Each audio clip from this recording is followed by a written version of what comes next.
Hi, இன்றைக்கி நம்ம பார்க்க போகிற டாபிக் வந்து எக்கனாமியில் ஒரு ரொம்ப முக்கியமான டாபிக். அதுதான் இன்ஃப்ளேஷன், அதாவது பணவீக்கம்னு சொல்கிறாங்க.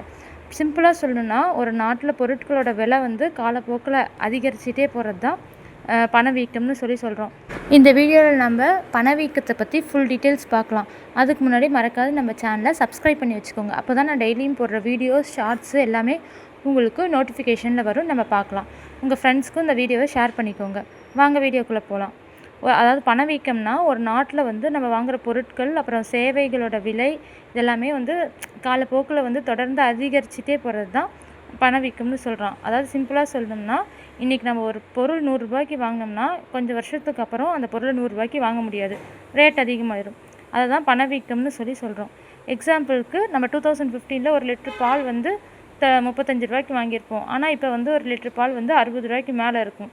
இதை தான் வந்து பணவீக்கம்னு சொல்கிறோம். பணத்தை வாங்குகிற திறன் வந்து குறைஞ்சிக்கிட்டே போகுதுன்னு சொல்கிறாங்க.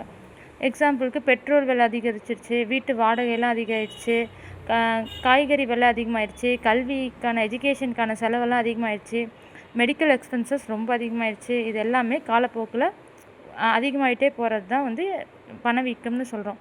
இந்த பணவீக்கம் ஏன் ஏற்படுதுன்னு பார்த்தா ஒரு 3 டைப்னால ஏற்படுது. ஃபஸ்ட்டு வந்து டிமாண்ட் புல் இன்ஃப்ளேஷன்றாங்க. ஒரு பொருளை வந்து மக்கள் அதிகமாக வாங்க ஆரம்பிக்கிறப்ப டிமாண்ட் அதிகமாகுது, அதோட சப்ளை வந்து குறைஞ்சி போயிடுது. அதனால் பொருட்களோட விலை வந்து அதிகமாகுது. எக்ஸாம்பிளுக்கு இப்போ ஆஃபர்லாம் போட்டோம்னா ஃபெஸ்டிவல் சீசனில் டிவியெல்லாம் நம்ம வாங்குகிறோம். அப்போ வந்து கடையில் வந்து ஸ்டாக் வந்து குறைஞ்சிரும். அப்போ டிவியோட விலை வந்து அதிகமாகுது. இதை தான் டிமாண்ட் புல் இன்ஃப்ளேஷன் சொல்கிறோம். அடுத்தது வந்து காஸ்ட் புல் இன்ஃப்ளேஷன். இது வந்து ஒரு பொருளை தயாரிக்க தேவையான செலவு வந்து அதிகரிச்சுட்டே இருக்கிறப்ப அந்த பொருளோட விலை வந்து அதிகமாகும். எக்ஸாம்பிளுக்கு வந்து இப்போ பெட்ரோல் விலையெல்லாம் அதிகமாகுது, எலக்ட்ரிசிட்டி பில்லு அதிகமாகுது. அதனால் வந்து ஊழியர்களுக்கெல்லாம் நம்ம சம்பளமும் அதிகமாக இப்போல்லாம் கேட்குறாங்க. அதனால் ரா மெட்டீரியல்ஸோட விலையும் அதிகமாகுது. இது எல்லாத்தையும் சேர்த்து ப்ரொடக்ஷன் பண்ணுற காஸ்ட்டு வந்து தானாகவே அதிகமாகிடுது. அதனால் கம்பெனிஸ் என்ன பண்ணுறாங்க, ப்ராடக்டோட ப்ரைஸை அதிகப்படுத்துகிறாங்க. இதனால் வந்து இதுவும் ஒரு டைப் ஆஃப் வந்து இன்ஃப்ளேஷன் தான். அடுத்தது 3வது வந்து மணி சப்ளை இன்க்ரீஸ். அதாவது எக்கனாமியில் அதிகமாக பணம் வந்து சர்க்குலேஷனில் இருந்தால் அதை வந்து பணவீக்கம்னு சொல்கிறோம். பணம் மக்கள் கையில் அதிகமாக இருக்கிறப்ப அவங்க அதிகமாக பொருட்கள் வாங்குகிறாங்க.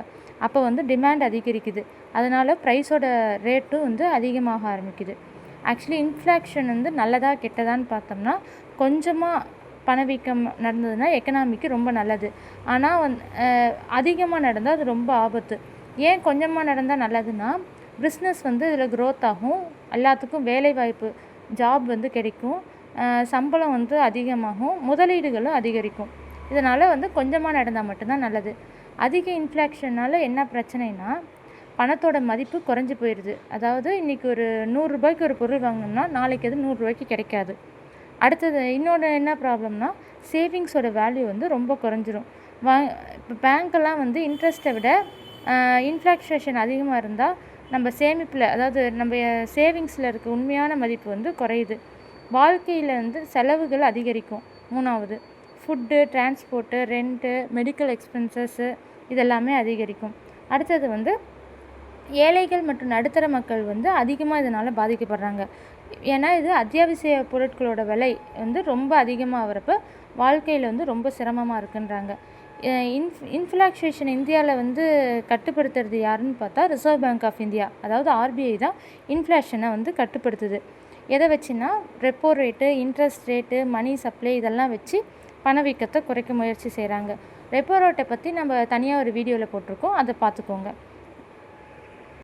கவர்மெண்ட் வந்து ஒரு சில ப்ரைஸோட ஆவரேஜை வச்சு பணவீக்கத்தை கணக்கிடுறாங்க. எப்படின்னா, எக்ஸாம்பிளுக்கு வந்து ஃபுட்டு, போடுற ட்ரெஸ்ஸு, வீட்டு செலவு, டிரான்ஸ்போர்ட்டு, மெடிசன் செலவு இதெல்லாம் சேர்த்து அந்த பொருளோட ஆவரேஜ் ப்ரைஸை வச்சு பணவீக்கத்தை கட்டுப்படுத்துகிறாங்க.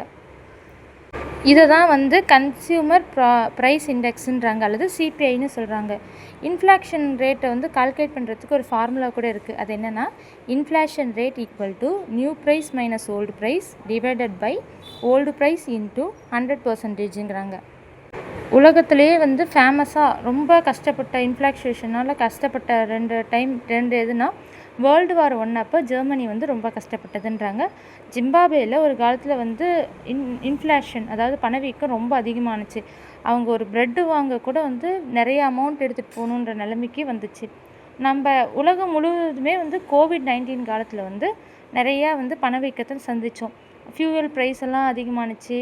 சப்ளை செயின் வந்து நிறைய பாதிக்கப்பட்டுச்சு. நம்மளுக்கு ஈஸியாக பொருட்கள் கிடைக்காத அதனால் அப்படியே கிடைச்சாலும் பொருட்களோட விலை வந்து அதிகரிச்சிச்சு. இதனால் குளோபல் லெவலில் வந்து இன்ஃப்ளாக்சுவேஷன் அதிகமாச்சு. அதை தான் குளோபல் இன்ஃப்ளாக்ஷன் அப்படின்னு சொன்னோம். இந்த மாதிரி நிறையா வந்து இன்ஃப்ளாக்சுவேஷன் பற்றி சொல்லலாம். ஆனால் ஆக்சுவலி இன்ஃப்ளாக்ஷன்னா ஒரு கான்செப்ட் வந்து எக்கனாமியில் இருக்க முக்கியமான கான்செப்ட் பணவீக்கம். இதனால் யார் யார் அதிகமாக பாதிக்கிறாங்கன்னா ஸ்டூடெண்ட்ஸு, ஃபேமிலி, அது இல்லாத வந்து தொழிலாளர்கள்லாம் நிறையா பாதிக்கப்படுறாங்க. வியாபாரிகள், கவர்மெண்ட்டு எல்லாமே ரொம்ப அதிகமாக பாதிக்கப்படுறாங்க. இதை வந்து நம்ம சாதாரணமாக எடுத்துக்க முடியாது. இந்த பணவீக்கம் தான் ஒரு நாட்டோட பொருளாதாரத்தையே கணக்கிடுறதுக்கு யூஸ் ஆகுதுன்னு சொல்கிறாங்க. இந்த மாதிரி நம்ம நிறையா வந்து டாபிக்ஸ் வேணும்னா நம்ம சேனலை மறக்காது சப்ஸ்கிரைப் பண்ணி வச்சு பார்த்துட்டே இருங்க. அப்போ தான் வந்து நான் போடுற டாபிக்ஸ்லாம் உங்களுக்கு நோட்டிஃபிகேஷனில் வரும். வேறு ஏதாவது கான்செப்ட் வேணும்னா அடியில் கமெண்ட் பண்ணுங்கள், நான் சொல்கிறேன். தேங்க்யூ.